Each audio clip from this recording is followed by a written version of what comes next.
My hands shake as I speak these words. 75 years on this earth, and I have never told this story to another soul. Not to my children, not to my closest friend, not even to the priest who heard my confessions for 30 years before he passed. But tonight, something in my heart tells me it is time. Maybe it is because I feel my own end approaching. Maybe it is because secrets have a way of poisoning everything they touch, and I am tired of carrying this poison alone. You must understand, I was raised in a different time. We did not speak of such things. We buried them deep and tried to live decent lives despite the darkness we carried. But the darkness never really goes away, does it? It just grows heavier with each passing year. I am sitting in my kitchen now, the same kitchen where I cooked thousands of meals, where I bandaged scraped knees, where I pretended everything was normal for decades. The walls know my secret. The floors have absorbed my tears. This house has been my prison and my sanctuary. I need you to listen without judging. I need you to understand that I was young once and foolish and so very alone. I need you to know that some mistakes change everything, and some truths are too terrible to speak until you have nothing left to lose. This is my confession. This is my burden. This is the truth I have carried for 50 years.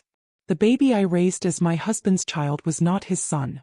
And everyone who looked closely enough always knew.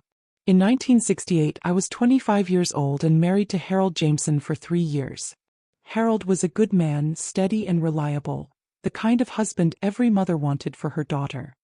He worked at the lumber mill, brought home his paycheck every Friday, and never raised his voice or his hand to me.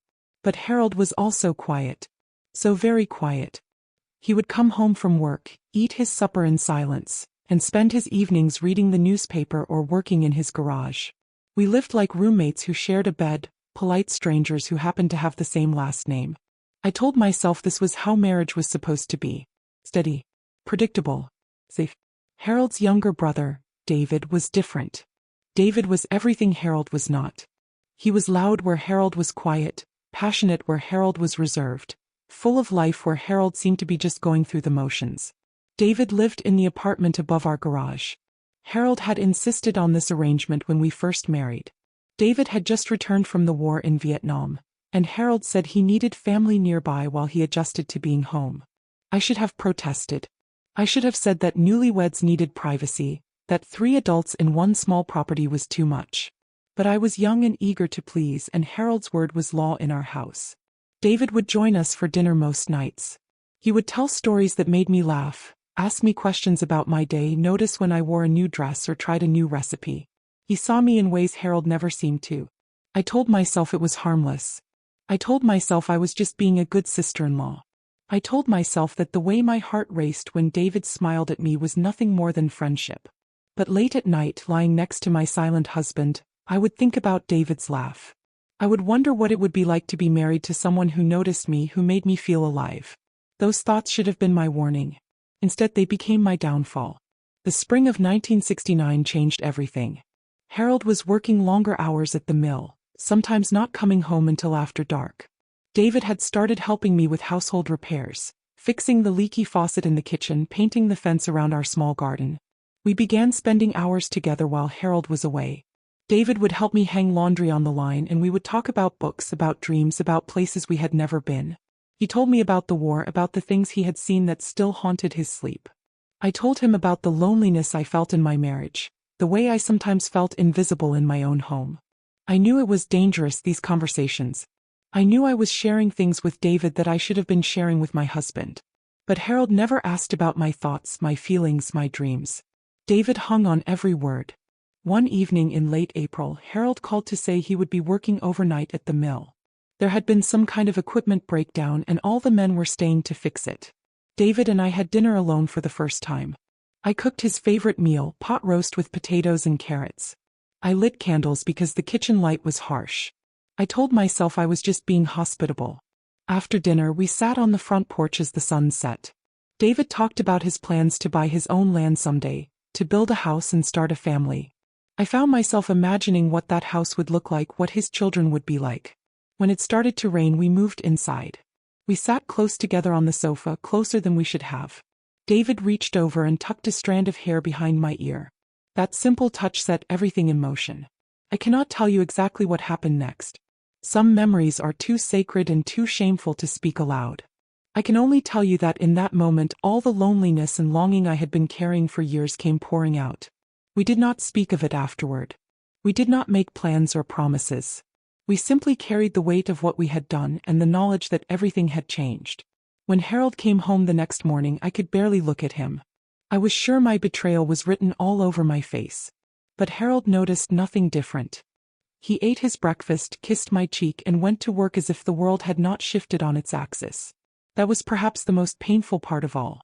That something so monumental to me was completely invisible to my husband. 2 months later I knew. I had been married long enough to recognize the signs, and I had been hoping for a baby long enough to know immediately when the hoping had finally worked. But as I sat on the bathroom floor holding the evidence of what I had suspected, I felt no joy, only terror. I counted the days, the weeks, trying to convince myself that this baby could be Harold's. We had been intimate during that time, though rarely and without passion. It was possible. It had to be possible.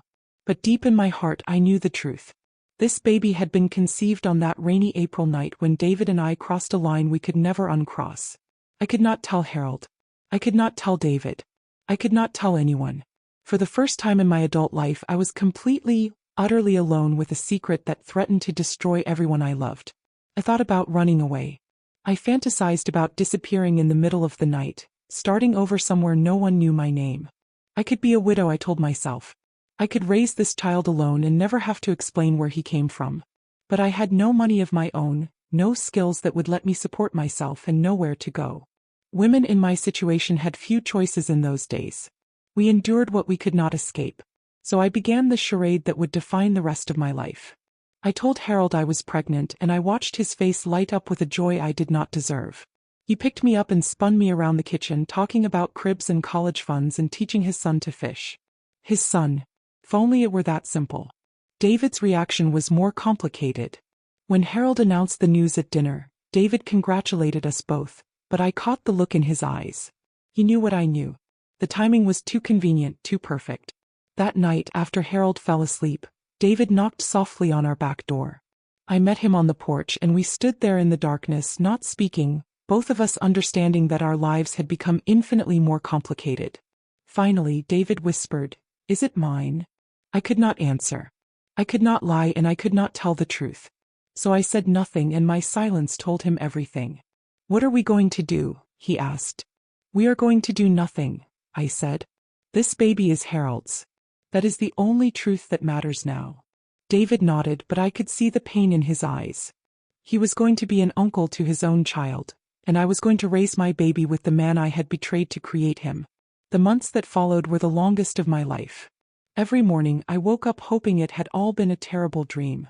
Every night I went to bed knowing that tomorrow I would still be carrying this impossible secret. Harold was so excited about becoming a father. He painted the spare bedroom yellow because we did not know if the baby would be a boy or a girl.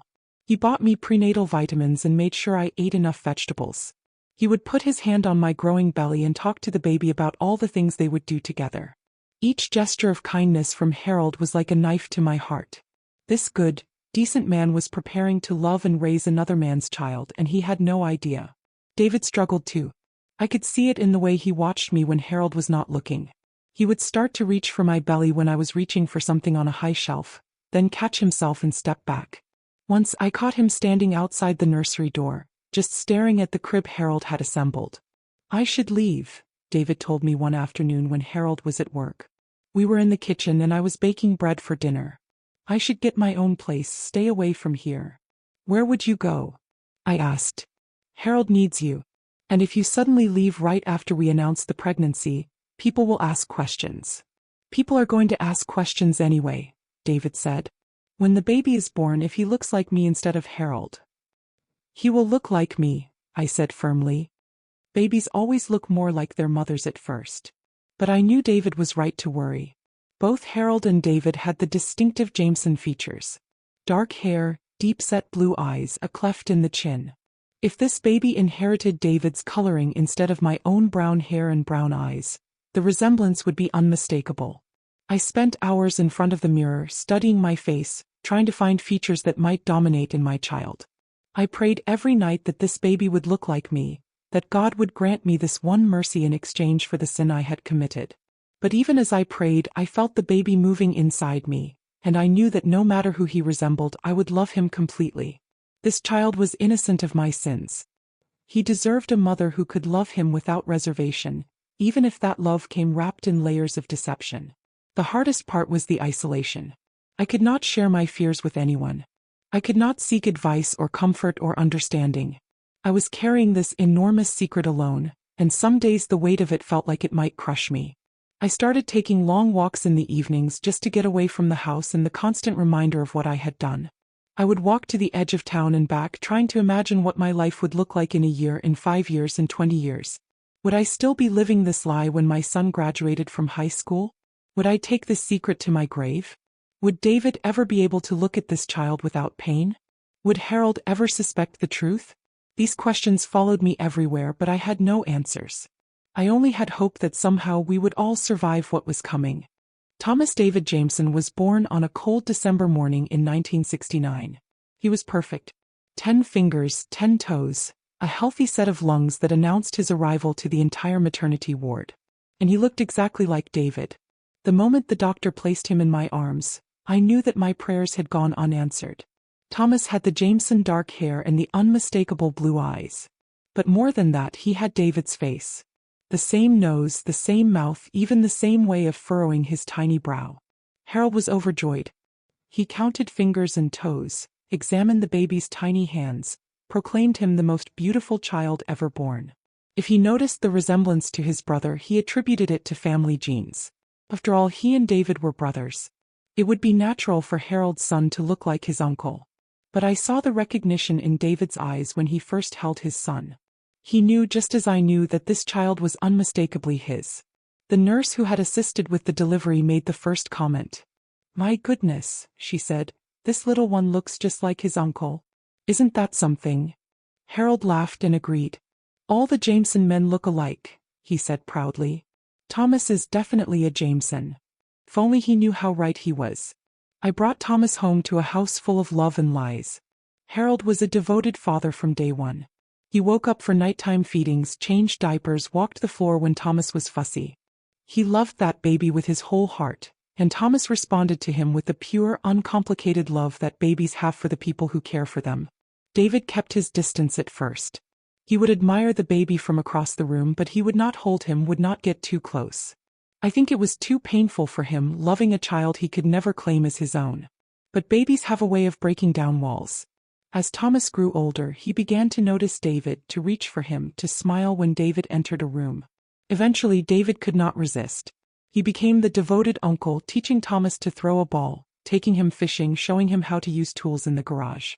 People often commented on how much Thomas loved his uncle, how he followed David around like a shadow. "That boy thinks the sun rises and sets on his Uncle David," neighbors would say, and Harold would beam with pride at having such a close-knit family. If only they knew the real reason for that bond. As Thomas grew older, the resemblance became even more pronounced. He walked like David, talked like David, had David's quick temper and David's generous heart. But somehow, miraculously, no one seemed to notice anything unusual about it. Or maybe they did notice and they simply chose not to say anything. Small towns have a way of protecting their own, even from uncomfortable truths. The truth began to unravel when Thomas turned 16. He had grown into a handsome young man who looked so much like David that strangers would sometimes ask if they were father and son. Thomas would laugh and explain that David was his uncle, but I could see the confusion in people's faces. It was Mrs. Henderson from down the street who finally said what everyone had been thinking for years. I was at the grocery store when she approached me in the produce section. Mrs. Henderson was known for speaking her mind, and that day she had something important to say. "Marian," she said, "I hope you won't take offense, but I have to ask. That boy of yours, Thomas. He looks an awful lot like David, doesn't he?" My blood turned to ice. "They're family," I managed to say. "The Jameson genes run strong." "Oh, I know that," Mrs. Henderson said. "But honey, that boy doesn't look anything like Harold. Not one little bit. And he looks exactly like David did at that age." "Exactly." She paused, studying my face carefully. "People have been talking, Marian. Not in a mean way, you understand. But people notice things." I wanted to run. I wanted to disappear right there between the apples and the oranges. Instead, I lifted my chin and looked Mrs. Henderson directly in the eyes. "I don't know what you're implying," I said, "but Harold is Thomas's father. That's all there is to it." Mrs. Henderson nodded slowly. "Of course he is, dear. Of course he is." But I could see in her eyes that she did not believe me. And if Mrs. Henderson had figured it out, how many others had done the same? That evening I could not eat dinner. I could not make conversation. Harold noticed my distress and asked if I was feeling well. I claimed I had a headache and went to bed early. But I did not sleep. I lay in the dark, staring at the ceiling, knowing that my carefully constructed world was beginning to crumble. The final blow came 2 weeks later. Thomas had been in a car accident, nothing serious, but he needed blood. Harold rushed to the hospital to donate, eager to help his son. An hour later, Harold returned home with a face I had never seen before. He was pale, shaken, and he would not meet my eyes. "They can't use my blood," he said quietly. "What do you mean?" I asked, though my heart was already sinking. "They can't use my blood because it's not compatible. They said Thomas has type A blood and I have type B. They said it's genetically impossible for him to be my biological son." The words hung in the air between us like a death sentence. Harold sat down heavily in his chair and looked at me for a long moment. "Marian," he said finally, "we need to talk." That night, sitting at our kitchen table, I told my husband the truth I had been hiding for 17 years. I watched his face crumble as I explained about that rainy night in April, about the loneliness that had driven me into his brother's arms, about the secret I had carried all these years. Harold did not shout or rage or throw things. He simply sat there, absorbing the magnitude of my betrayal, and when I finished talking he asked quietly, "Does David know?" "He suspected," I said. "But we never talked about it after Thomas was born." Harold nodded. "And Thomas?" "Thomas knows nothing." "We have to tell him," Harold said. "No," I said quickly. "Please, Harold. He's just a boy. This would destroy him." "This has already destroyed everything," Harold said sadly. "The question now is what we do with the pieces." That was 32 years ago. Harold and I stayed married, though our relationship was never the same. He loved Thomas as much as he ever had, maybe more, because he chose to love him knowing the truth. That kind of love, the kind that comes from choice rather than biology, is perhaps the most powerful love of all. David moved away the following year. He said it was for a job opportunity, but we all knew the real reason. It was too painful for him to watch another man raise his son, and too painful for Harold to watch David struggle with a truth that could never be spoken aloud. We told Thomas when he turned 21. He handled it better than I expected, worse than I hoped. He was angry at me for lying, confused about his identity, hurt that the family he thought he knew was built on deception. But time heals most wounds, or at least teaches us to live with the scars. Thomas forgave me eventually. He reached out to David, and they developed a relationship built on honesty instead of secrets. Harold remained his father in every way that mattered, and David became something more than an uncle but less than a father. It was complicated, but it worked. Harold passed away 5 years ago. His last words to me were, "I never regretted staying, Marian. Thomas was the best thing that ever happened to me, even if he wasn't mine." I have spent 50 years thinking about that night in April, wondering how different our lives might have been if I had made different choices.